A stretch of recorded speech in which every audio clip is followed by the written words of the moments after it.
From studies conducted worldwide, it is commonly believed that the children with craniofacial anomaly, that is cleft, has an increased incidence of caries and more untreated cavities, especially in primary dentition.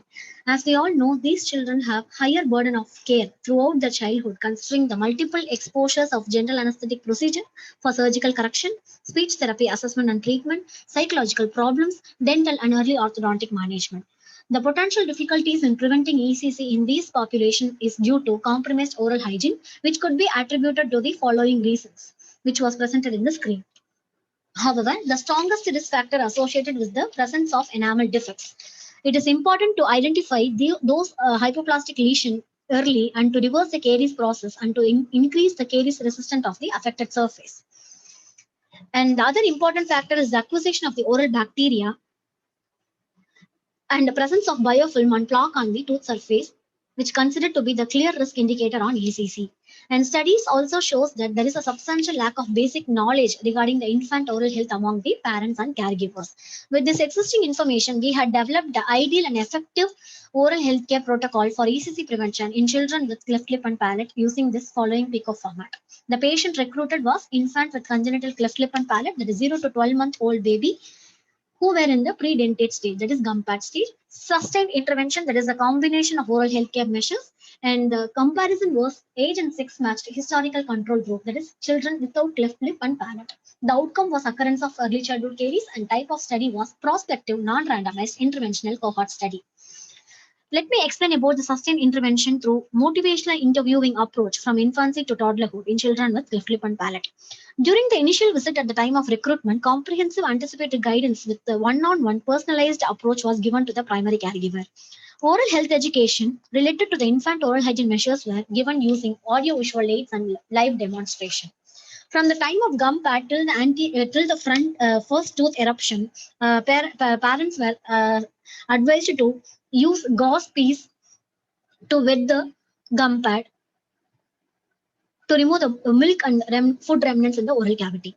Once the first tooth erupted into the oral cavity, finger brush and non-fluoridated toothpaste were provided. Once the primary posterior tooth began to erupt, baby toothbrush, which is soft bristled and low concentration fluoride toothpaste, were given. However, it is advocated to adhere to the current IAPD Bangkok Declaration on usage of appropriate, age-appropriate fluoridated toothpaste, that is 1000 ppm fluoride for all children.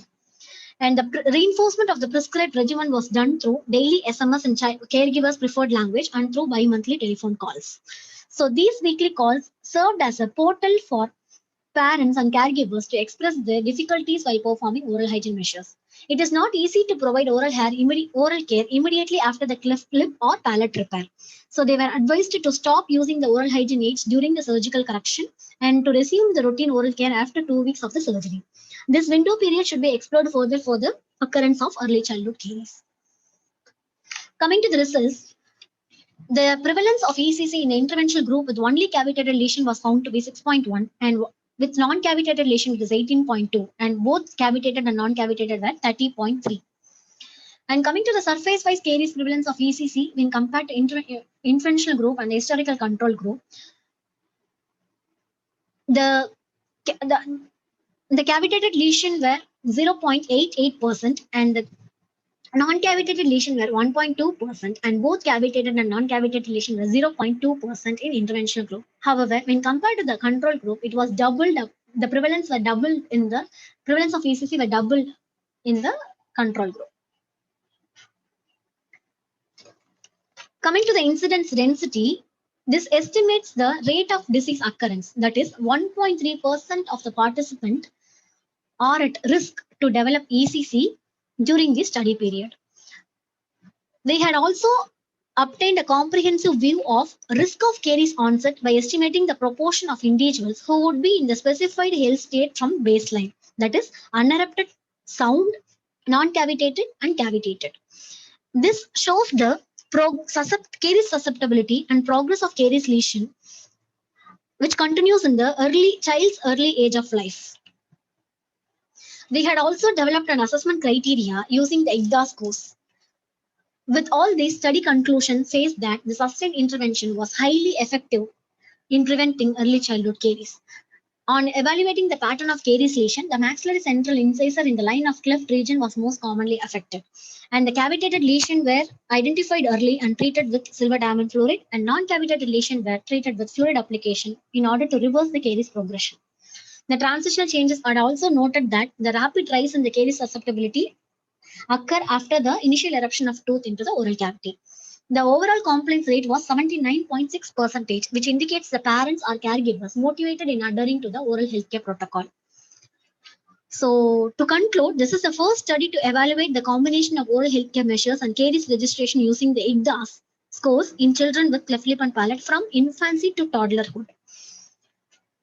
Here, I would like to emphasize that early detection and prevention should be the key aspect as a role of pediatric dentist in a multidisciplinary healthcare team. With this proven method of sustained anticipatory guidance, our goal is to achieve caries-free children with cleft lip and or palate in near future. Thank you.